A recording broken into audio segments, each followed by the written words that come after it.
नमस्कार दोस्तों, कैसे हैं आप लोग। उम्मीद करते हैं कि ठंड में एकदम मस्त होंगे। तो चलिए आज आप लोग को हम त्रिकोणमिति का फॉर्मूला बताने जा रहे हैं।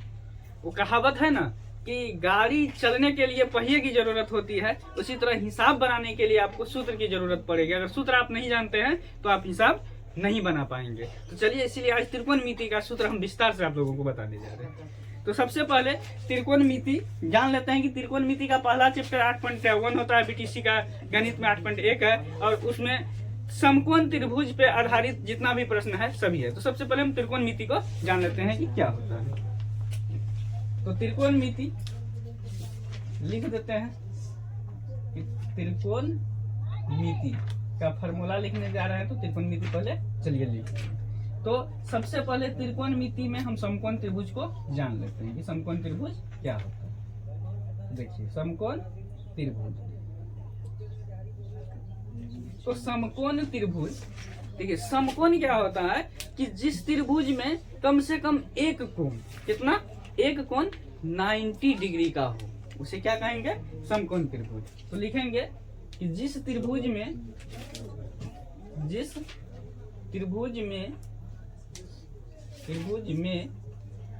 एक कोण कहाँ 24 कोण 90 डिग्री 90 डिग्री अर्थात समकोण हो, समकोण हो, उसे समकोण त्रिभुज कहते हैं। तो देखिए कि एक त्रिभुज का एक कोण कितना हो, 90 डिग्री का हो, उसे क्या कहेंगे, समकोण त्रिभुज कहेंगे। तो समकोण त्रिभुज का आकृति देखिए कैसे होता है। तो समकोण त्रिभुज का आकृति सबसे पहले आपको बनाने के लिए क्या करना है, एल बना लेना है। क्या बनाना है, एल बना लेना है। थोड़ा बड़ा सा एल होना चाहिए, और इस दोनों का शीर्ष को मिला देना है। दोनों का शीर्ष अगर मिलाएंगे इसका और इसका, तो क्या हो जाएगा, ये एक समकोण त्रिभुज बन गया। क्या हुआ, ये एक समकोण त्रिभुज, और जो समकोण बना है यहाँ पे बना है। तो चलिए जानते हैं कि आखिर ये त्रिभुज में तीन भुजा है, तो तीनों भुजा का संकेत और तीनों भुजा को क्या कहेंगे। तो सबसे पहले देखिए ये पूरा खड़ा है, तो खड़ा वाला भुजा को हम क्या कहेंगे, लंब कहेंगे। इसको हम क्या कहेंगे, लंब। और लंब को हम पी से सूचित करते हैं। किस चीज से, पी से। इस भुजा को हम क्या कहेंगे, लंब, और इसको हम पी से सूचित करते हैं। और देखिए यहाँ पे जो भुजा नीचे है, कहने का मतलब सुतलका भुजा, उसको हम क्या बोलेंगे, आधार। क्या बोलेंगे, आधार। और इसको हम पी से सूचित करते हैं। इस चीज से, सॉरी, बी से सूचित करते हैं। इस चीज से, इसको हम बी से सूचित करते हैं। और ये दोनों भुजा को मिलाने वाले को हम कर्ण कहते हैं। क्या कहते हैं, कर्ण कहते हैं। तो कर्ण को हम कौन चीज से सूचित करते हैं, इसको एच से। इस भुजा को एच और इस भुजा को बी, इस भुजा को पी कहते हैं। तो चलिए अब तीनों भुजा तो हम जान लिए कि तीनों भुजा का नाम क्या है। अब भुजा निकालने का फॉर्मूला जानते हैं। भुजा निकालने का क्या जानते हैं, फॉर्मूला। चलिए अगर हमको एच स्क्वायर बराबर निकालना हो, कहने का मतलब एच निकालना है, तो एच स्क्वायर बराबर फॉर्मूला क्या हो जाएगा, तो एच स्क्वायर बराबर आपको होगा P square plus B square. क्या हो जाएगा, इसको हम P square plus B square बोलेंगे। अगर इसको हम हिंदी में लिखना चाहे ना, तो इसको हम कर्ण बोलेंगे। क्या बोलेंगे, एच को हम क्या बोलेंगे, कर्ण बोलेंगे। तो अगर हम कर्ण स्क्वायर बराबर लिखेंगे ना, तो क्या हो जाएगा, कर्ण स्क्वायर बराबर आपको हो जाएगा ये लंब स्क्वायर प्लस आधार स्क्वायर। क्या हो जाएगा, लंब स्क्वायर प्लस आधार स्क्वायर, आधार का स्क्वायर। अब यहाँ पे देखिए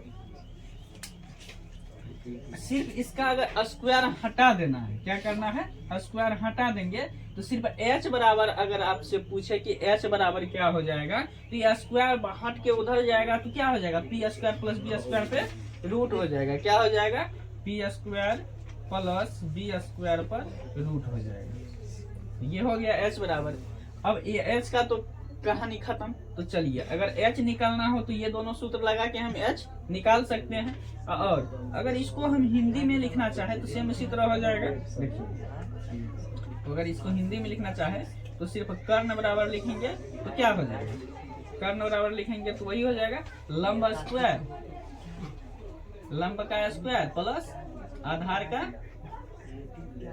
का स्क्वायर, होल पर क्या हो जाएगा, इसका स्क्वायर हटेगा तो इस पर रूट दे देना है। अब देखिए, अगर हमको पी स्क्वायर बराबर फॉर्मूला चाहिए, क्या चाहिए, पी स्क्वायर बराबर, तो पी स्क्वायर बराबर क्या हो जाएगा।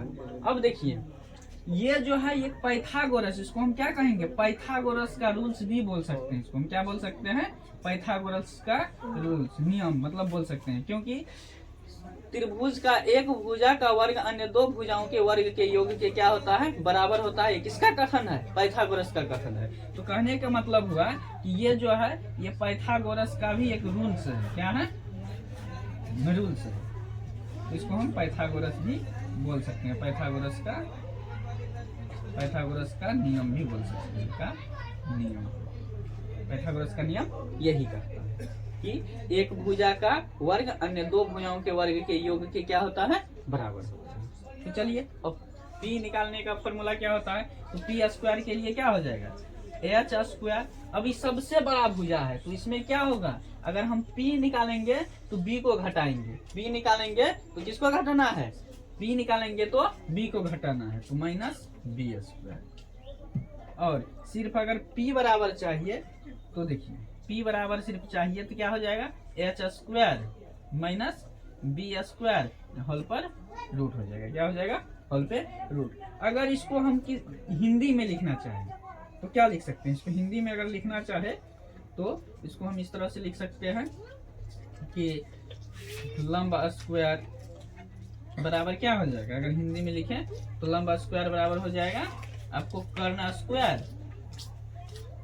स्क्वायर माइनस आधार को घटाना है, आधार स्क्वायर। और इसका स्क्वायर हटेगा तो अगर सिर्फ लंब बराबर चाहिए, लंब बराबर तो क्या हो जाएगा, कर्ण का स्क्वायर माइनस आधार का स्क्वायर होल पर रूट। ये हो गया। अब यहाँ पे देखिए, ये तो एच भी निकालने के लिए सीख गए, पी भी निकालने के लिए सीख गए। अब निकालना हमको क्या है, बी निकालना है। तो बी निकालने के लिए क्या हो जाएगा, तो बी स्क्वायर बराबर हो जाएगा आपको, बी स्क्वायर बराबर होगा तो एच स्क्वायर माइनस क्या हो जाएगा, पी स्क्वायर। क्योंकि बी निकालेंगे तो इसको घटाएंगे, और पी निकालना है तो बी को घटाना है, किस में, एच में। और अब देखिए, अगर सिर्फ हमको बी निकालना है, क्या निकालना है, बी, स्क्वायर हटेगा तो उधर क्या हो जाएगा, स्क्वायर हटेगा तो इधर रूट हो जाएगा। क्या हो जाएगा, रूट। तो ये हो जाएगा H square minus P square whole पर रूट। क्या हो जाएगा, H square minus P square whole पर रूट। अब यहाँ पे देखिए, इसको हिंदी में भी लिख सकते हैं। अगर इसको हम हिंदी में लिखे तो क्या लिखेंगे, आधार स्क्वायर बराबर, क्या लिखेंगे, आधार स्क्वायर बराबर। तो आधार स्क्वायर बराबर लिखेंगे तो क्या होगा, फिर वही कर्ण में किसको घटाना है, देखिए कर्ण में आधार निकालना है तो लंब को घटा दीजिए, कर्ण स्क्वायर माइनस क्या हो जाएगा आपको, लंब स्क्वायर, लंब स्क्वायर। और सिर्फ आधार बराबर लिखना है तो आधार बराबर लिखेंगे, तो सिर्फ आधार बराबर लिखना है तो अब क्या हो जाएगा, यह स्क्वायर हटेगा तो उधर उस पे रूट हो जाएगा। तो कर्ण स्क्वायर माइनस लंब स्क्वायर होल पे रूट हो जाएगा। इसका स्क्वायर हटेगा तो उधर क्या हो जाएगा, रूट। अब यहाँ पे देखिए, तो चलिए, ये तो भुजा निकालने का फॉर्मूला हो गया, वो भी यहाँ पे संकेत में लिखे हैं, यहाँ हिंदी में लिख के आपको दिखा दिए। तो कभी कभी क्या होता है कि ऑब्जेक्टिव क्वेश्चन हिंदी में ही पूछ देता है कि कर्ण बराबर फॉर्मूला है या कर्ण बराबर है, तो इस तरह का हिंदी में दे देता है, तो आपको हिंदी भी याद रखना है। तो चलिए, अगर यहाँ पे कोण, देखिए यहाँ पे थीटा कोण हो जाए, कहाँ पे, इस न्यून कोण का नाम हम थीटा दे दे, तो अब इसके लिए एक निष्पत्ति का फॉर्मूला होता है, निष्पत्ति इसको बोला जाता है, इस फॉर्मूले को निष्पत्तियां बोला जाता है। क्या बोला जाता है, निष्पत्तियां। तो निष्पत्तियां के लिए फॉर्मूला क्या हो जाएगा, देखिए साइन थीटा 6 निष्पत्तियां होता है। एक होता है, देखिए साइन थीटा, इसका साइन थीटा का उल्टा हो जाएगा आपको कोसेक थीटा, उसके बाद एक होता है कोस थीटा, कोस का उल्टा हो जाता है सेक थीटा, उसके बाद टेन थीटा, और टेन थीटा का उल्टा होता है कोट थीटा। अब देखिए ये सबका सूत्र कैसे होगा। सबसे पहले यहाँ पे देखिए साइन थीटा का सूत्र होता है P बटा एच। क्या होता है? P बटा एच। अगर इसको हम हिंदी में लिखे तो ये हो जाएगा आपको लंब बटा कर्ण। क्या हो जाएगा? लंब बटा कर्ण। अब यहाँ पे देखिए आप साइन का उल्टा कोसेक होता है। साइन का उल्टा क्या होता है? कोसेक। तो क्या करना है? उल्टा देना है। एच को ऊपर करेंगे, P को नीचे करेंगे। हो गया फॉर्मूला। अगर हमको साइन का याद है तो कोसेक तो वैसे ही याद हो जाएगा, क्योंकि साइन का उल्टा क्या होता है? कोसेक। अगर P बट्टा एच है तो उल्टा देंगे तो एच ऊपर भेज देंगे तो एच बट्टा क्या हो जाएगा? P नीचे आ जाएगा तो एच बट्टा P हो जाएगा। तो देखिए आगे इसको हिंदी में अगर लिखेंगे क्या हो जाएगा? ऊपर में कर्ण बट्टा लंब। क्या होगा? कर्ण बट्टा लंब। अब देखिए कोस थीटा का सूत्र क्या होता है? तो कोस थीटा का होता है B बट्टा एच। क्या होता है? B बट्टा एच। अगर इसको हम हिंदी में लिखे तो B को तो क्या बताएंगे? आधार बताएं। क्या बताएं? आधार। तो आधार बट्टा क्या हो जाएगा? कर्ण। आधार बट्टा कर्ण। अब देखिए कोस का उल्टा क्या होता है? सेक।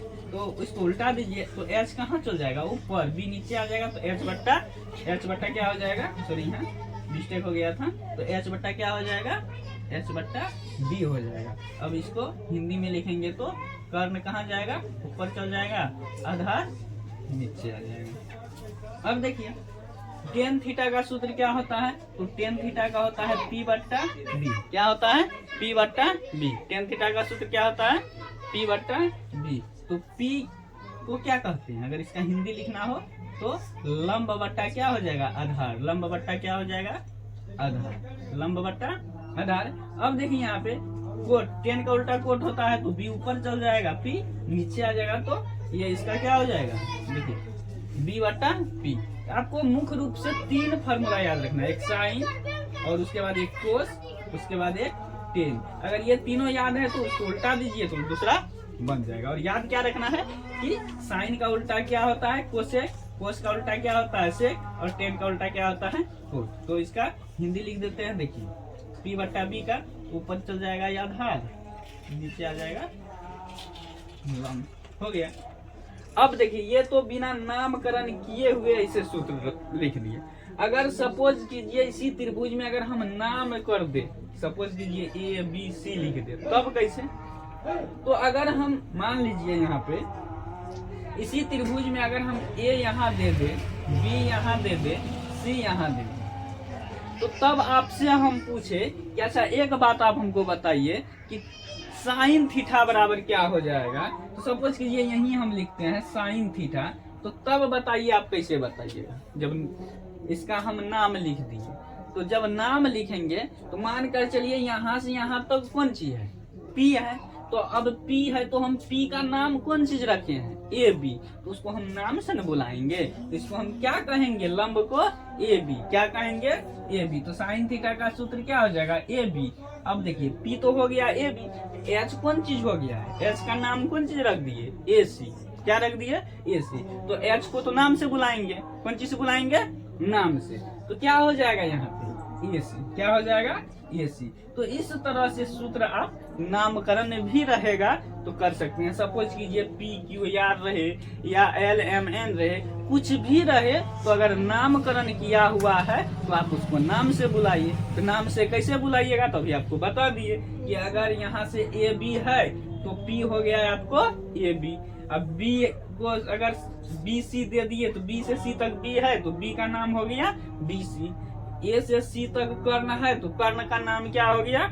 AC। आप इस तरह से बना सकते हैं। तो चलिए अब त्रिकोणमिति का अगला जो फॉर्मूला है वह इसी तरह से बताएंगे नेक्स्ट वीडियो में। आप जरूर देखिएगा। अगर ये वीडियो आपको अच्छी लगी हो तो लाइक और चैनल को सब्सक्राइब जरूर कीजिएगा और अपने दोस्तों में इसको जरूर भेजिएगा। तो अगर स्क्रीनशॉट लेना है तो इसका स्क्रीनशॉट आप ले सकते हैं।